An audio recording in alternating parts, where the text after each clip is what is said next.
আজ আমি আপনাদেরকে শেখাবো জাদুটোনা দূর করিবার দোয়া ও কবজ।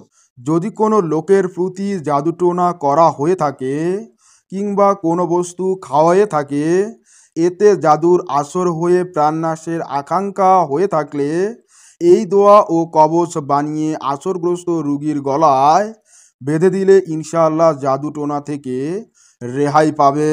শুক্রবার দুপুর 12টায় নতুন কবর দেওয়া কবর থেকে পশ্চিম মুখ করে এক মুঠি মাটি আনবে। ওই মাটির উপর নিম্নোক্ত দোয়াটি 47 বার পাঠ করে ফু দেবে। ওই মাটি থেকে কিছু মাটি জাফরান কালিতে মিশিয়ে ওই কবচটি অঙ্কন করবে। এর উপর কিছু মাটি রেখে তাবিজ বানিয়ে রুগীর কোমরে বেঁধে দিবে। ইনশাআল্লাহ রুগী সুস্থ হয়ে উঠবে। দোয়াটি অর্থাৎ মন্ত্রটি এভাবে উচ্চারণ করবেন: উথ কলিকা রুহে আরিকা জলা খাইয়া সে দুকসানিয়া অমুকা বুজরা পাইয়া সুয়া সুয়া। আপনাদের সকলের সুবিধার জন্য আমি জুম করে আপনাদেরকে পুরো তাবিজটা দেখিয়ে দিচ্ছি।